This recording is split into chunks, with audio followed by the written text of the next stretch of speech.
We don't want to be thinking about the African Championship of Nations. We've got bigger things to be worrying about. In other news, it looks like Merlin is on the fringe of a Djibouti call-up. How's Merlin getting on? He is 27. He scored 20 goals. He was nearly the record holder for the nation in about like 30 games. His goal scoring ratio was crazy. We can edit the competition details, but we can't edit the colour of the title.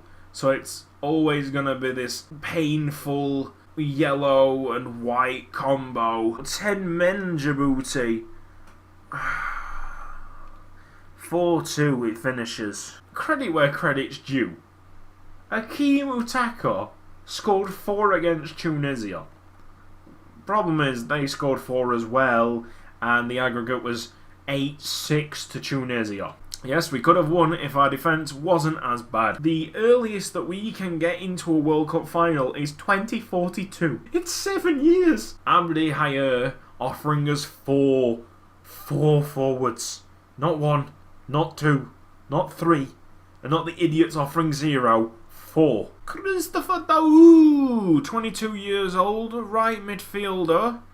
We're back to the norm. He hasn't played for the national team. There has been some kind of improvement from the Djiboutian clubs. It had to be Djibouti City. I don't mind. I'm going to support any Djiboutian club that goes far in the continental competitions. This is the group stage. It's like the big chunk of the Confederation Cup, which is the second-rate competition in Africa. And Djibouti City qualified second place, so they went into the semi-finals here. They then lost to Club Africain of Tunisia. No real surprise there. However, this is the first time that a Djiboutian club have got to a semi-final of a continental competition. So congratulations to Djibouti City. We're going to see more of this. We're going to see Djiboutian clubs winning these kind of competitions and the African Champions League, which will be awesome. There's another person in charge maybe, and he does not like John Ahmed Jomar. He's not played for them. Obviously still there. I'm expecting he might be transferred, looking at them stats, looking at the fact that he's completely been ignored by the manager. Guinea-Bissau against Djibouti in the African Championship of Nations 2036. We start this tournament with a 1-1 draw. It's Djibouti against Mali. It's a loss. Good one, lads. We dominated that. Look how many shots we had compared to them, and somehow we lost. Senegal against Djibouti. Must-win game. If we have any chance of qualifying for the quarterfinals. We got through. We got drawn against South Africa. Is it even going to show us what happened? Demba Kante and Fouad El Mofti. We did very well against South Africa last time. We haven't done as well this time round. We have gone out against South Africa. At least it's not Tunisia, boys. Tunisia against the Ivory Coast in the final of the African Championship of Nations. I just give up. How many times have they won this now? I'm guessing they came into power when I started entering the competition, because beforehand South Africa had a bit of a hold on the competition. Ernest Dualo does not make the cut. He does not make the grade. I want some 160s, not 120s. Got another game against Reunion, because I love playing Reunion, lads. African Cup of Nations on the horizon. Failed to live up to the billing. I'm sorry, I think I just won the game. I know it wasn't like the best of performances, but failed to live up to the billing when you're winning? Isn't that the kind of showing of a good team when you're not actually playing well, but you're still winning? Delicious Mauritius. It's been a long time. It's the African Cup of Nations qualifying Group J, and we've given Mauritius the delicious. Man like Jozzo, this is definitely going in the episode. He saved a rich tea biscuit from drowning, sinking in his cup of tea with another rich tea biscuit. Oh, lads, we have to watch. There's a Dave Forrest supporter in the chat, isn't there? Naloxa, right. Click attend. You've got your team. in the cup final. Ali Sabio against Day Forest, 2036 Djibouti Cup final. Here we go. We are going to watch this one. I like the idea that you randomly generated that team to support. Day Forest! Day Forest! It's a goal! It's counted! Abdul Issa! Day Forest are leading in the Djibouti Cup final, but it's an Insta highlight. I can't even click on the goal scorer's name. It's Critchler. Arentz in the middle. He goes back to Kofi. Now Noor. Arentz. Lovely midfield play. Ali Sabia with the root on football. Day Forest keep the lead intact. They've got 20 plus minutes to go. It's Arentz. Here we go to win it. That's it. Top corner. Bakari Seri. You can go mad in the chat. It's almost guaranteed. Abdul Issa, Burkina Faso. Then we got Bakari Seri, and that's the Ivory Coast. Congratulations to Day Forest. New Djibouti Cup winners. Naloxa.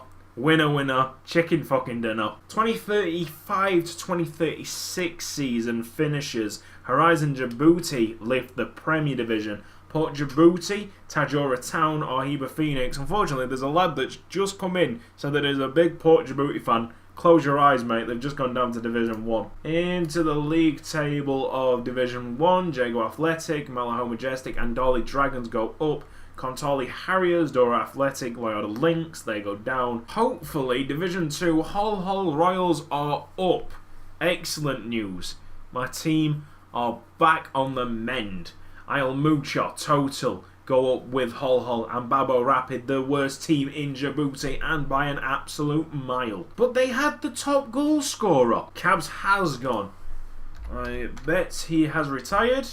Cabs assistant manager Cabs. Oh no, we can't. We could. No, it's terrible. We're not going to replace Hire with this guy. Only a 1-0 victory, and it was an own goal too. We had 16 shots and had to depend on the own goal. If I make a team called Sporting Deco and they're like non-league, will you be happy? Ivory Coast in the African Cup of Nations qualification. These guys are obviously the best of the group, and they only were able to beat us 2-1 Ethiopia away. If Djibouti can't win this, we're in trouble. Banza era has restarted. This has taken a lot longer than expected as well, which makes me even more anxious. 4-0 victory there. We've got John Amidjama, another goal. He's now on 19 goals. He's got an asking price of 24.5 million. He is definitely leaving Man United. Delicious Mauritius. Quite nutritious, but very suspicious at being a football team. Yay. Oh god, no. That did not happen. That did not happen. That did not happen. That did not happen. That did not happen. That did not happen. That did not happen. That did not happen. That did not happen. That did not happen. No. No. No. No. No. No. No. Oh god. I lost the delicious country. The banter era is back. I can't believe it. No. No. No. We haven't lost to Mauritius in time. You can't do that to me live on Twitch with many people watching. We're going out of the top 100 here, lads. We are crashing, and we're going to crash pretty hard. Do we start looking for a replacement for Hire? Some of these assistant managers are actually looking pretty decent. Is it time? He's played for the national team, this lad. He's actually scored a goal for the national team. Played for the Hull Royals. And he was clearly part of that 2021 side. In a previous episode, I said John DeHer, and I couldn't remember what he did that year. But he was definitely part of the 2021 setup. And here he is, assistant manager, looking fresh. He's looking solid. A great assistant manager to take us through the next few years. John DeHer has nearly got 12 years on Abdi Hire, and there's not that much in it right now. In fact, to be fair, in the coaching departments, John DeHer blows away Abdi Hire. It'd be nice to bring someone in that has that kind of understanding. This is painful. It really is, because Hire's done nothing wrong, to be fair. Just one slip-up against Delicious Mauritius. Hire's contract mutually terminated. John DeHer steps in his place. We have a new assistant manager for the first time in yonks. It's very early days, and we haven't even played a game. But for the first time ever, it just feels like I've got a hand underneath me. A safety blanket, if you will. A person that knows the national team quite well. I was going to say inside out, but he only played 10 games for us, to be honest. Might have been involved in a lot of squads, but only played 10 games. He did score a goal. He did score. Might have even seen it on the episode somewhere.